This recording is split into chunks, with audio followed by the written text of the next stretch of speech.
coming up. As Hitler attempts to expand Germany's territory in every direction, the air support offered from his famous fighters was one of the most crucial factors in World War II. Through the trials of combat, many of these incredible aircraft would eventually be shot down in combat, never to be seen again. In this video, however, we will look at one of these deadly Messerschmitt Bf-109s that took a direct hit from an enemy fighter and would actually end up at the bottom of a frozen lake for over 60 years, before, incredibly, getting a second life and seeing the light of day once again.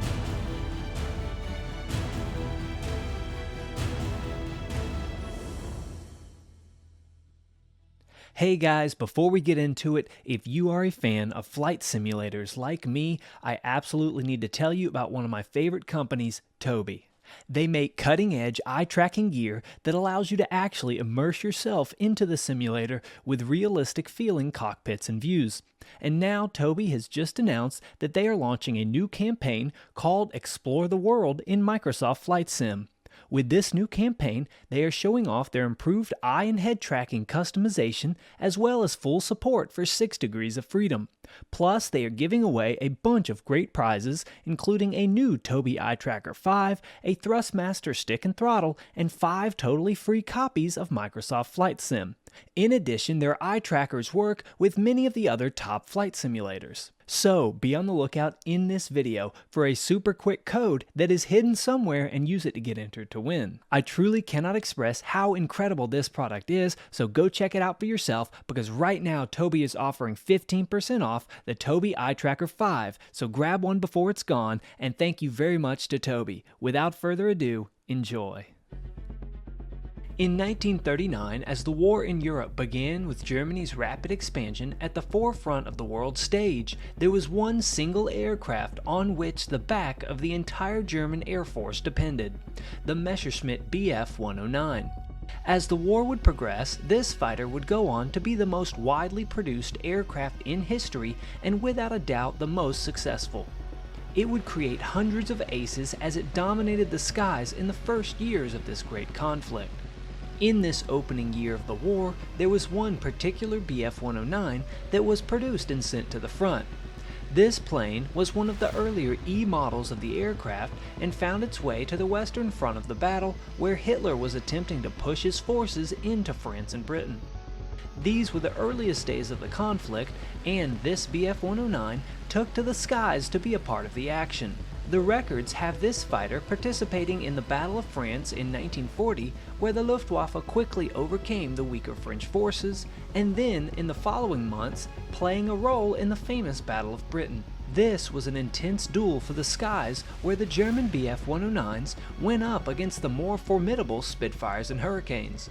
Both sides saw heavy losses in this battle, but nonetheless, this particular Messerschmitt survived the clash and would go on to a new assignment the following year.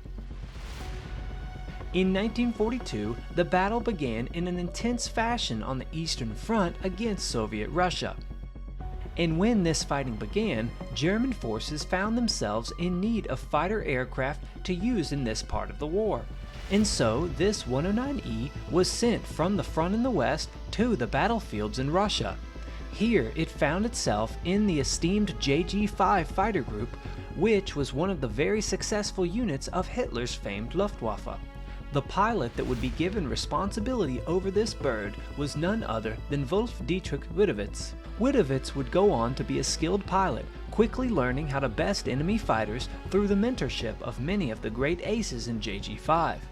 In the early days of fighting on the Eastern Front, the German pilots saw a great deal of success.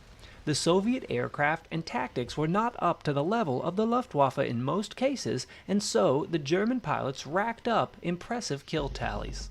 Widowitz and this 109 were no different.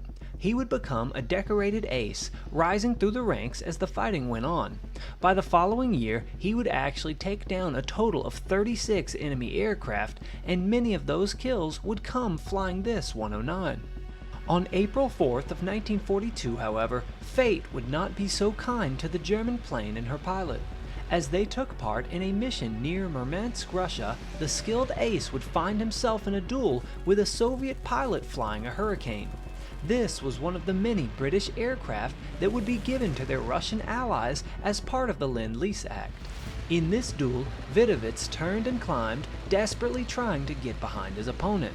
Unfortunately for him, the Hurricane would claim the upper hand as it was able to land decisive hits to the engine of the Messerschmitt fighter. Immediately, Widowitz began to see signs of engine failure and knew that he would have to do something fast. He was not at a high altitude, so bailing out did not seem too appealing. In addition, many of the best German pilots preferred crash landing to bailing out whenever possible. So, Widowitz immediately began to look for an appropriate spot to bring his warbird down. During this time of year, snow covered much of the landscape and left many places difficult to land. But Widowitz then saw a location that appeared to be a perfect spot for an emergency landing, a nearby lake that was completely frozen over. If he could put together a good approach with his waning engine, the ice would probably act as a great spot for a wheels-up landing. The German ace, quickly losing altitude, lined up the lake in front of his fighter and found that his thinking was spot on. Using the remaining airspeed that he had, he was able to execute a flawless wheels-up belly landing, sliding for quite a while on the slick, glassy ice of the lake.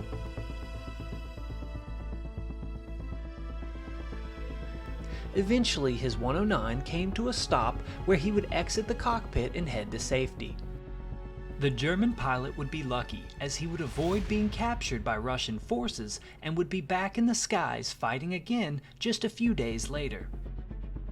A short time later, as the temperature began to warm, the weight of the German fighter that he left behind was too much to bear on the ice of the lake, and it cracked and gave way, dropping the Messerschmitt into the watery depths below.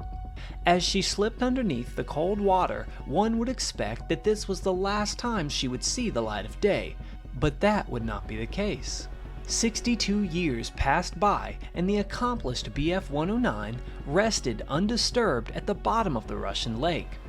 In 2003, however, she would get a chance at a second life when she was located by renowned aircraft recovery expert Jim Pierce.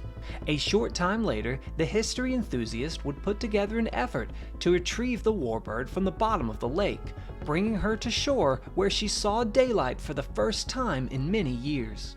She would be brought back to the United States where, all things considered, she was found to be in great condition. After being cleaned up, she was put on display and can currently be seen in the Planes of Fame Museum in Chino, California, where she is expected to be restored to flying condition at some point in the future. The accomplished pilot that flew this famous fighter, however, would not be so lucky. As Wulf-Dietrich Widowitz took to the skies again after this crash landing, he would see success in the following months. But less than a year later, the German ace would be killed in another attempted crash landing.